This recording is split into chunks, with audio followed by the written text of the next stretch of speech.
Good afternoon and welcome to another exida webinar. My name is Dave Butler, and today I'll be talking about common development process requirements between IEC 61508 and IEC 62443. There's some notes here on this screen at the bottom if you're having trouble with audio, and tells you how to deal with them. There's also a note down there about questions that you might have during the presentation. I'd like to warn you that this is a recorded presentation. Due to some personal conflicts, I had to record this one ahead of time. So I apologize for not being able to answer questions on the fly. But if you have any questions that you do feel like you need answered, there will be information at the end of the presentation to be able to send email questions in, and I'll be able to answer those for you. My name is Dave Butler. As I said, I'm a senior safety engineer for exida, which is a global leading accredited certification body, meaning that we assess and issue certificates for third-party certificates for functional safety and cybersecurity standards. I have a BS in electrical engineering and an MS in computer engineering, and I also hold a certified functional safety expert certificate. exida is, as I said, a certification body, but we have three main areas in which we're capable. One is enterprise tools. We create software applications that we sell to help with the maintenance of safety systems. They help through analysis. They also help through data collection and management and so forth. The certification and assessment branch of our company is, as I said before, a third-party certification body. We issue certificates against international standards like IEC 61508 or IEC 62443. We help our customers achieve their end goals through these three different branches here. And then the third branch, of course, is lifecycle services, in which we can consult with you to sort of help you through the process of certification in a little bit more hands-on way. We'll coach you through creating artifacts that your development process would have to do, or we can also perform some services for you, like creating requirements documents, for example. The certification branch and the lifecycle branch can't really touch each other from the point of view of sort of stepping on each other's toes. So the lifecycle services people have to be separate from the certification people on a particular project. We also provide reference materials that we have created. These are a bunch of books here that you can see that exida has authored. We've authored the most process industry references for automation, safety, reliability, and security.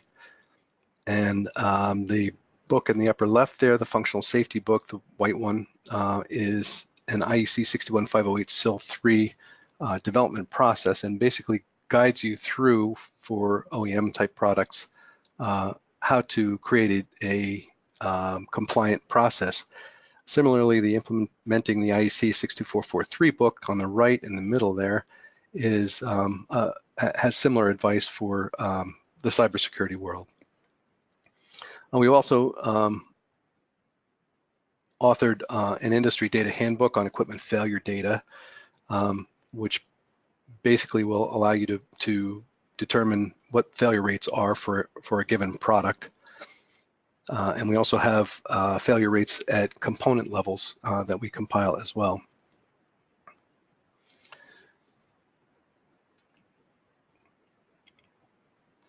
So exida certification, as I mentioned before, we certified at different standards. Some of those standards are listed here.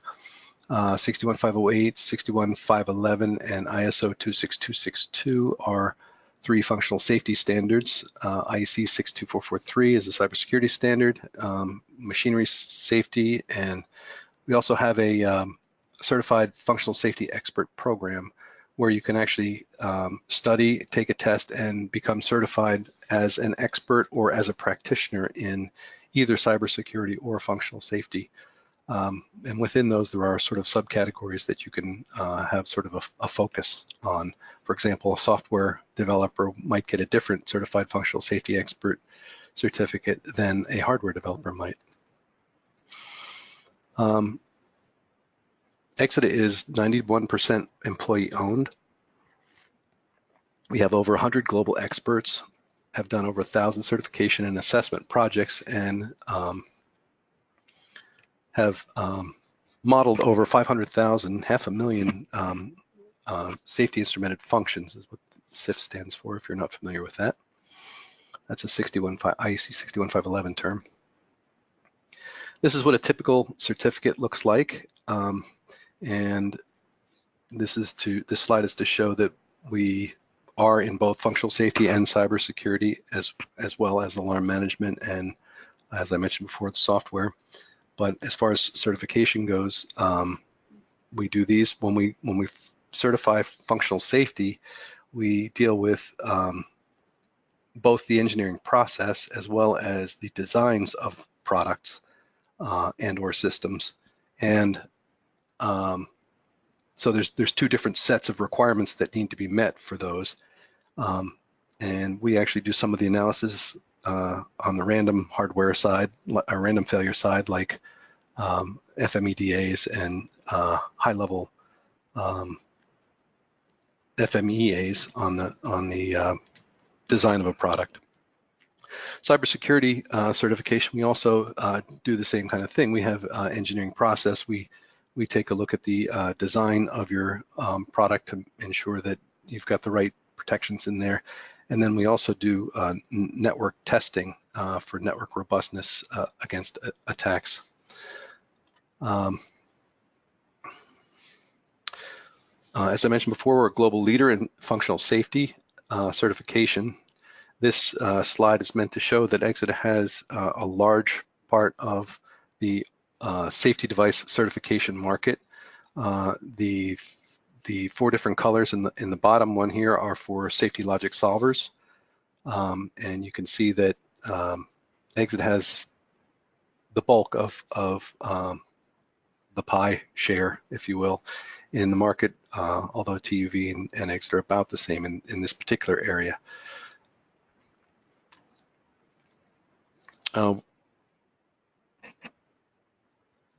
We're also a global leader in automation cybersecurity for the process controls industry. And in fact, we have people here that sit on some of the committees for the standards. We produce easy to use best-in-class tools through a product suite called Excellentia. The Excellentia software suite is a base piece of software into which you can plug other applications, and then they all are integrated together and work as sort of a family of tools to ensure compliance to the standards and that you're following best practices, and to help you calculate information you need to calculate to meet cybersecurity and safety standards. So this slide is to show sort of the seamless integration between the different products. So you have PHA, which is a HAZOP, a LOPA, which is a layer of protection type thing, all the way through the rest of the life cycle.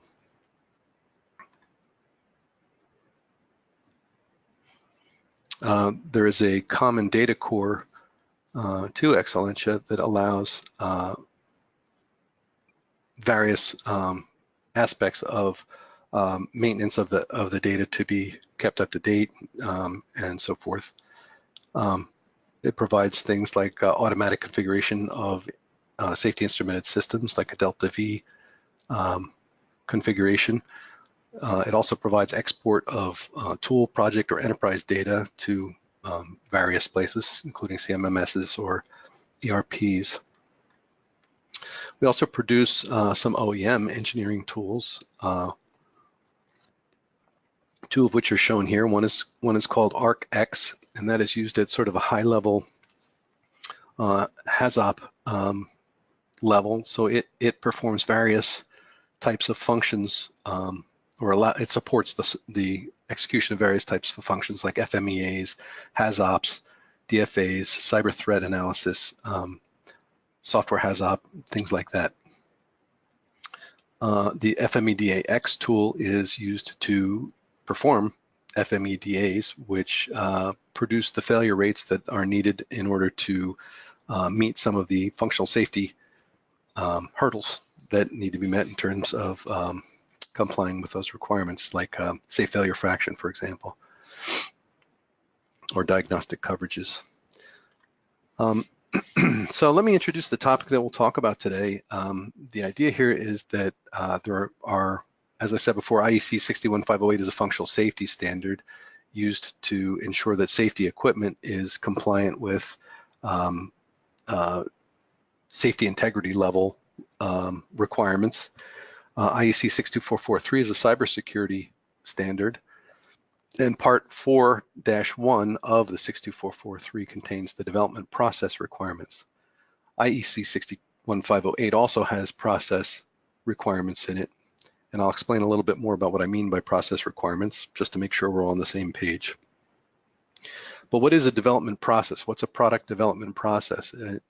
One of the things you want to make sure is that you have a good understanding of what it is you're developing. So that might entail some requirements, writing down requirements for your product. Another one would be that the development process has requirements for how to develop the product correctly.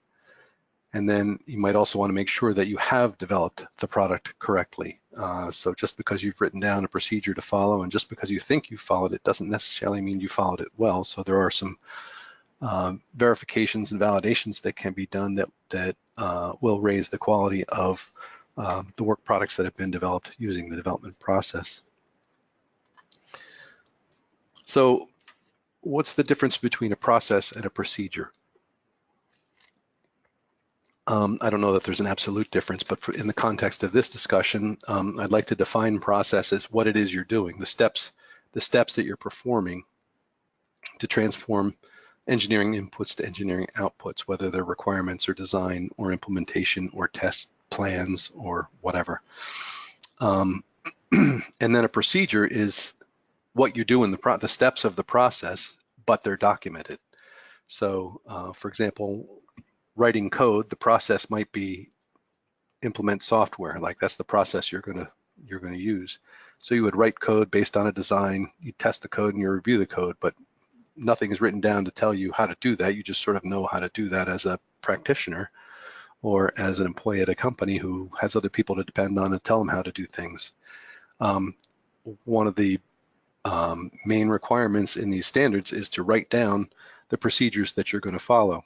And so a written procedure for that might be using a programming tool, create a project, ... Then based on a module design spec, create a module write function, a function called module write. This is a software process, obviously. Have a peer code review the function, documenting the review and any action items that result from that review. Modify the function based on review. Write a module test, and so on. You get the idea. I don't need to read the whole thing to you. So that's the difference between a process and a procedure. So from this point forward, I'll talk about them synonymously. When I say process, I'm really referring to, written process or procedures. I might be bouncing back and forth between the language in them, but that's sort of the way I look at them. So the IEC 61508 and 62443-4-1 both have development procedure or process requirements. The authors of both standards understood that the use of a properly defined and executed life cycle is an effective way to avoid introduction of systematic faults and vulnerabilities. So systematic faults would be safety failures that would be caused by the development process. And vulnerabilities, of course, is in the cybersecurity world is a place an attacker can target. So the process requirements in the two standards, the idea here is that the two standards have requirements that increase the quality of the product. By increasing the quality of the product, you're lessening the chance of a systematic fault or a vulnerability being introduced through the design and implementation process. So what are the common requirements? Though I forgot to mention that the two sets of process requirements do overlap significantly, and so that's sort of the core of what we're getting to today. So what are the common requirements that are between them? Well, one good place to start would be with SM1, which is an IEC 62443-4-1 requirement that basically is saying, go get yourself a good development process standard. So the requirement reads, a general product development maintenance support process shall be documented and enforced that is consistent and integrated with commonly accepted product development processes that include, but are not limited to. So it's not defining the development process for you. It's not even really giving you too many requirements or detailed requirements. It's basically saying that there are other standards out there that you can leverage, or other even methods out there that aren't necessarily standards that you can leverage that tell you how to do these things. And they're all, well, I shouldn't say all, a lot of them are pretty good. So the authors didn't really see value in redefining the process requirements. They're well specified in other standards, so SM1 requires that. Then it goes on to require that you cover configuration management, documentation requirements, including traceability, documentation of design and implementation practices, verification, validation, and so on. 61508, IEC 61508 has a development process, not defined per se, but there are a set of requirements in 61508 that sort of imply a development process, and they even give you sort of a default, what they call the V model, excuse me, development process. And I'll talk about the V model in a minute, but it's a documented development. It requires a documented development process, just like 62443, meaning that you have to write the procedures down. That involves requirements, design, implementation, and test. And it's divided up into phases. So you can't just write one big, huge, monolithic procedure. You need to sort of break these down into phases, and then in between the phases, you double check the work from the phase that you're leaving before you begin the phase that you're entering. So in that way, you sort of do checks along the way, if you will. So I just want to note that even though the V model has a specific order of things and talks about the way to do things to a certain extent, any life cycle model may be defined as long as the process complies with the requirements in 61508. So for example, agile software development would still be able to be accomplished and still meet 61508 requirements. So configuration management is required, and traceability between requirements and between requirements and tests and things like that. There are some traceability requirements in 61508. And then design and implementation guides convey best practices, so they want you to sort of aim high is what they're saying. The 61508 V model basically talks about beginning with, let's say, product marketing requirements, just some kind of an idea of what product it is you're gonna build, and then starting to write things down. So you write down the safety requirements, which is all that 61508 is required, is concerned with, because it's a safety specification. So it starts with requirements, and then you move to design, and the black arrows there indicate that there are work products moving from one phase to another. And the requirements would be passed down to the architecture design phase, and you would design the architecture there. The dotted blue arrows pointing backwards along the left side there and across from the right side of the V represent verification, and there's different kinds of verification, but there's basically analysis, testing, and inspection are the three kinds, or review. The three kinds of verification techniques that can be done.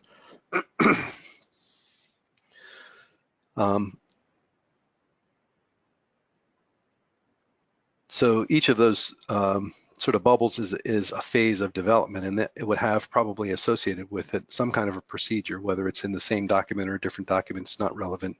What matters is that it's written down though. So when you begin the design architecture, the first thing you do is you look for the verified safety requirements. So you might have to have a requirement specification review in order to verify them, and so on. And then as you move down, there's different types of verification like design review and code review, and then static analysis is another technique, and the different kinds of testing up along the right-hand side of the V model are also verification techniques, so module test, integration test, and safety validation testing. So that's SM1. SM1 is basically, SM1 of IEC 62443 is basically saying you need to go out and get a some kind of a development process. And a lot of times people will be creating a product and wanting to assess that product or certify that product to IEC 61508. And they're not really thinking about 62443, but it might be a good idea to certify them both at the same time, because there's some savings there because of these process overlaps that we're talking about. So what I'd like to do is go through some of the IEC 62443-4-1, excuse me, I have a cold. 62443-4-1 requirements, and see, if they correspond to 61508 or how they might be covered by a 61508 compliant process. So the idea is that if you have a 61508 compliant process, or if you're going to have a 61508 compliant process, it would be good to think of it in terms of both 61508 and 62443-4-1, so that you can sort of save effort and maybe even cost. So what are other requirements that are in 62443 that imply process requirements? There's none that actually call it out per se, but there are some that imply that you're doing things with the process. So the remaining slides here will help to address those. So the first ones have to do with roles, defining roles and identification of responsibilities that are associated with those roles and assigning people to those roles, as well as their competency. Are they competent to do those, the activities that need to be performed in those roles? So SM2 and SM4 call out the general idea of documenting organizational roles and personnel responsible to perform them, and to make sure they're competent to perform those.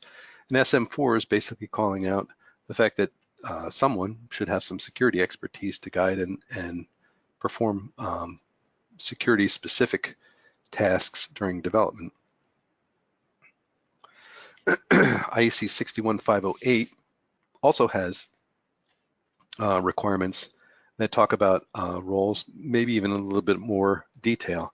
So roles must be documented, the required competencies must be documented, the personnel role assignments must be documented, personnel achieved competencies must be documented, the required and achieved competencies must be assessed to see if there's any gaps, and if there are gaps, then any gaps identified have to be mitigated somehow. So you would, introduce training or whatever it takes to ensure the competencies of the person executing the role is capable of doing that.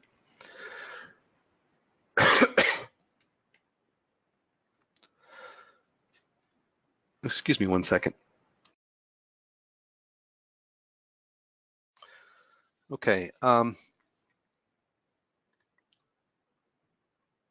see. Here we go.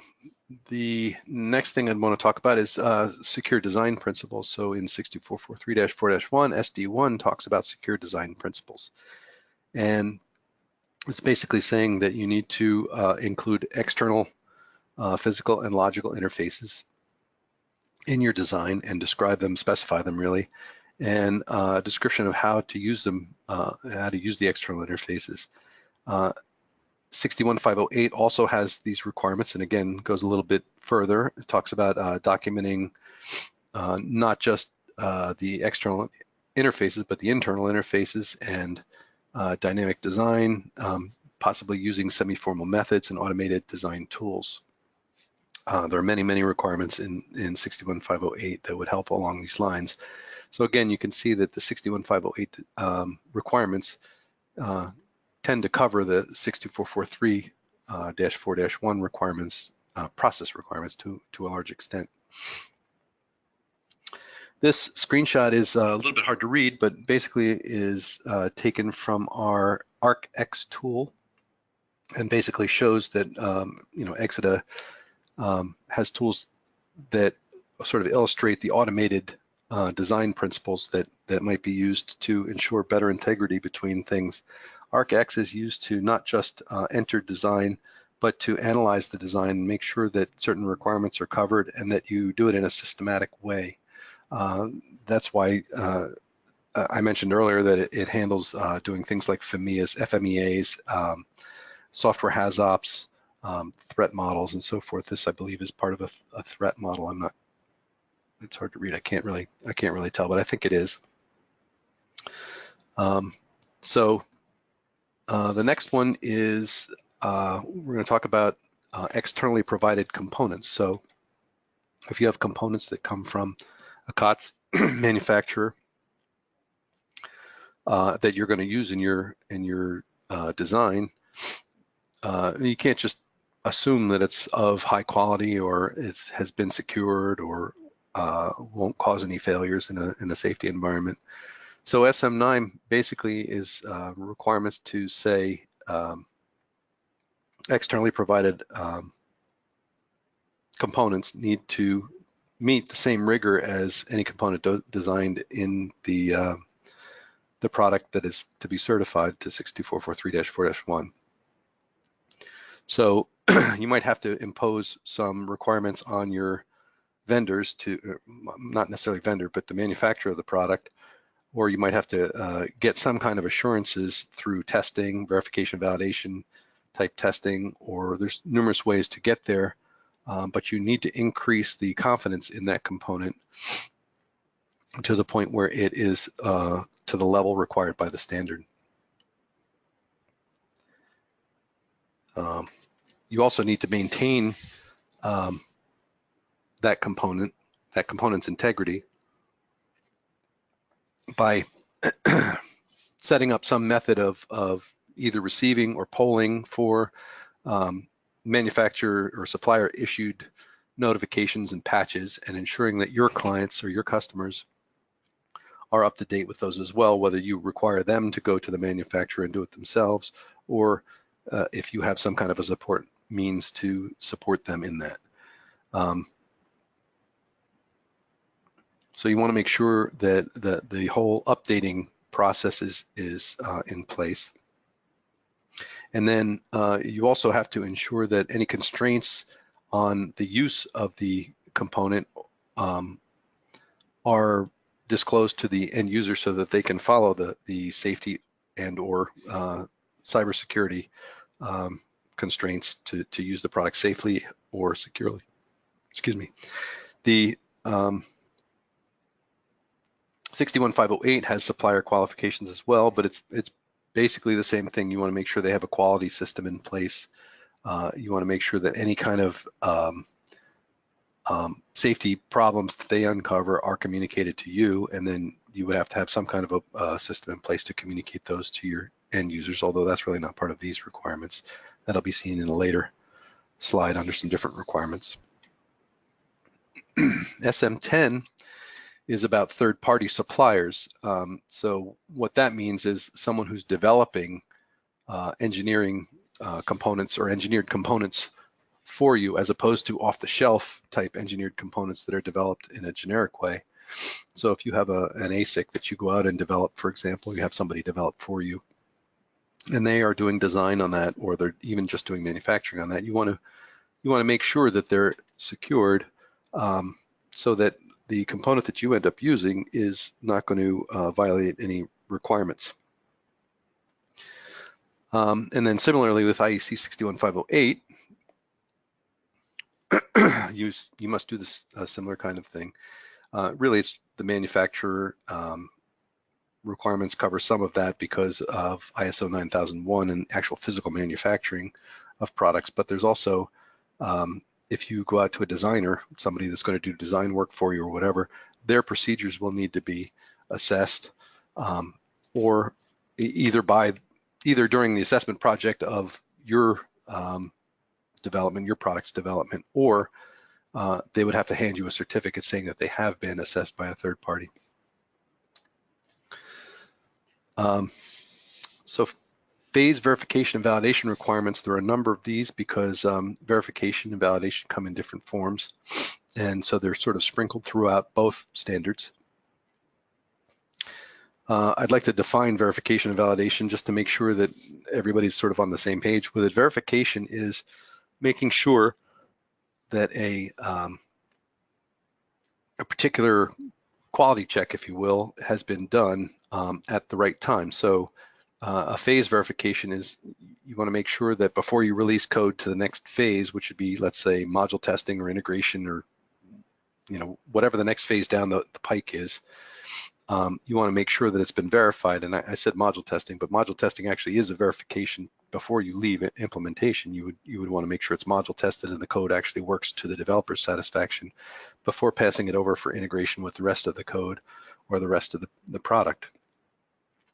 So as I said, there's analysis, inspection, and testing. Those are the three main types of verification that you can carry out in IEC 61508. Validation, on the other hand, is a specific kind of verification. It's basically making sure that the work product meets the requirements that have been imposed on it, that it was developed, that should have been developed too. So for example, safety requirements are tested at the end of product development to make sure that every safety requirement has been met. And that's one of the things the traceability is for too, is to make sure that all of the requirements have been fully tested. So if you read down through this list on the 62443-4-1 side, in the beginning of this slide, you'll see that there's requirements review, design review, implementation review, static code analysis, module testing, integration testing, validation testing, and user documentation review, all of which are required by 61508. Maybe in different language, but they're all requirements and must be done by both, for both standards to be met. So final verification is again, you're making sure that something has been done. With final verification, what you're doing is making sure that everything has been done.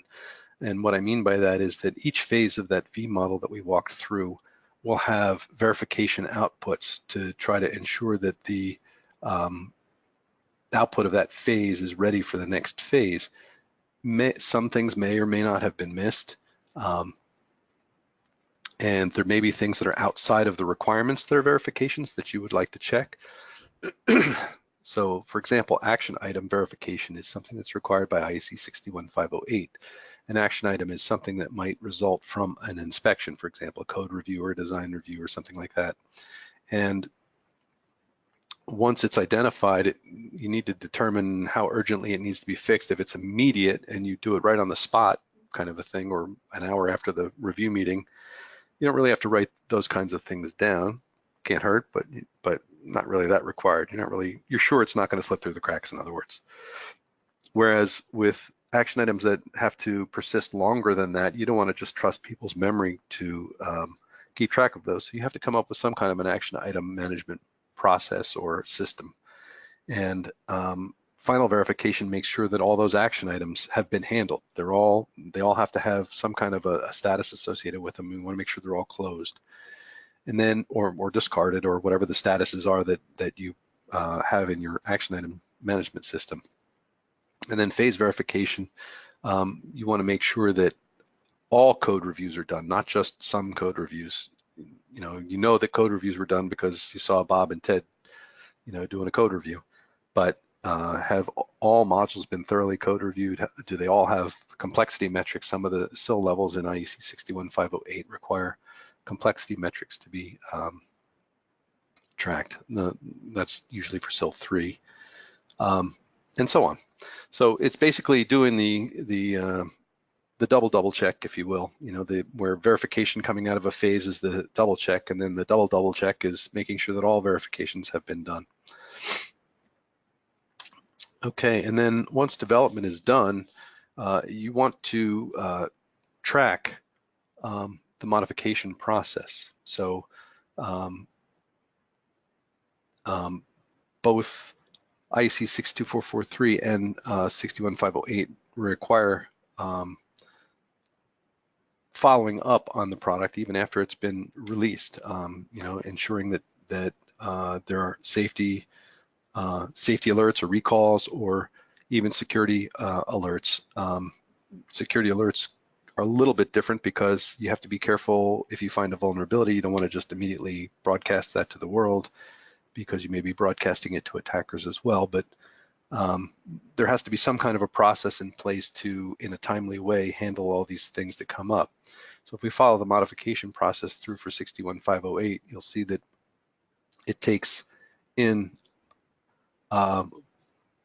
functional faults, systematic faults as modification requests. Cybersecurity vulnerabilities could also be coming in that way. Puts them into a change request database, and then you would have a change control board review those. The change control board would then request a safety impact analysis or a cyber impact analysis to determine how important that change request is, or whether it's important at all. Some things may not be done, and you can defer them for as long as you want because it doesn't affect safety or cybersecurity. Other things that do affect safety or cybersecurity really should be done as quickly as possible. In fact, you may wish to inform your users of the issue through the like I said, the safety alert or cybersecurity alert.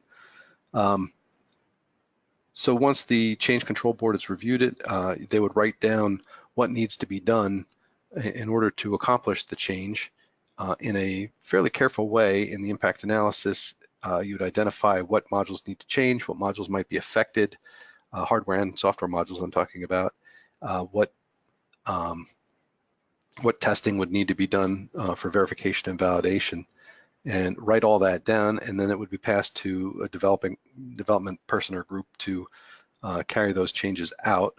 They would execute the modifications and the verifications on them, and eventually release the product with the change in it. So the alerts and or recalls to end users are there sort of for the interim. It does two things. It notifies users before the fix is released, in the case where a fix might take a while, or it also informs them to give them the option of whether they want to update or not, whether they want to take the chance on the failure or the attack happening.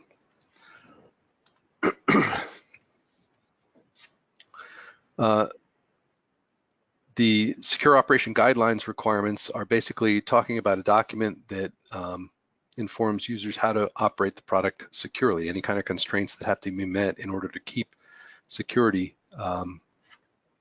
intact. You would have to inform your end users about those, and any kind of assumptions about the use as well, in terms of what's been done outside of the product in order to keep things safe. For example, physical security. 61508 has similar requirements. In fact, they're fairly specific, that you have to include certain information in what's called a safety manual, and also requires you to document your constraints on how to use the product safely. So while the information in those two guides is different, the process to create them and templates to create them and things like that could be shared between those two, and therefore you could see some savings in terms of creating and or assessing, maintaining documentation.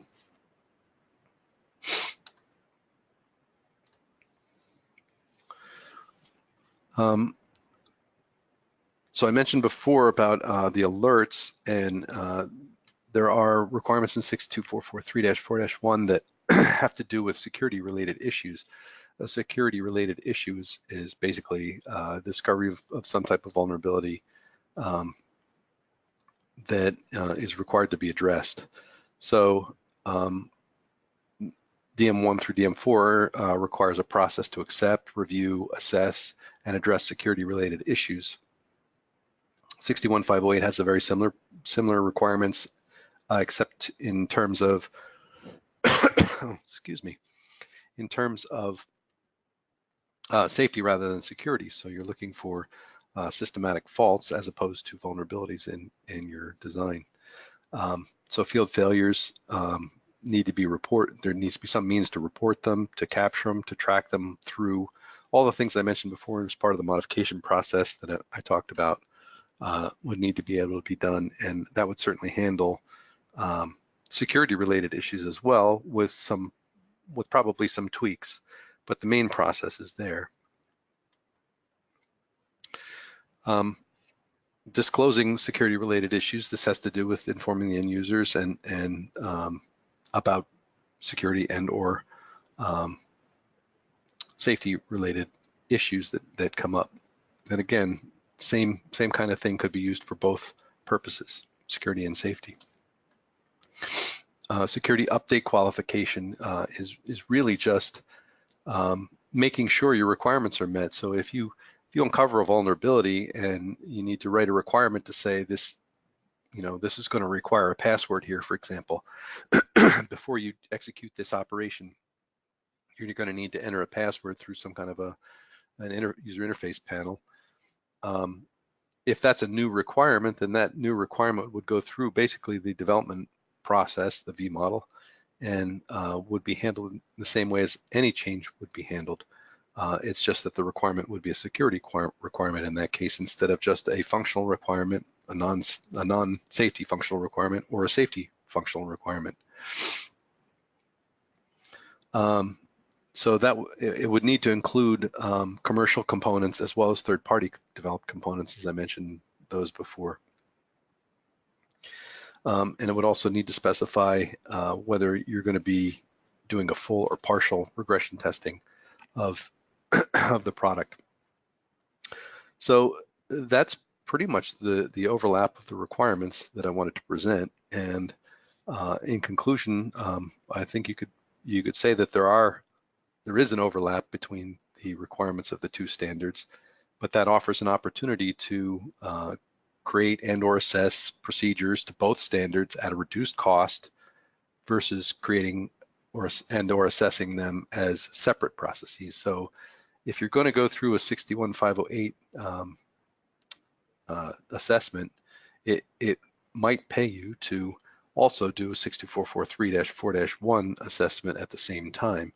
And if you already have a 61508 compliant process or procedures, then improving them to comply with 62443-4-1 greatly increases the value of the certificate, and yet shouldn't cost nearly as much as if you had started from scratch with 62443.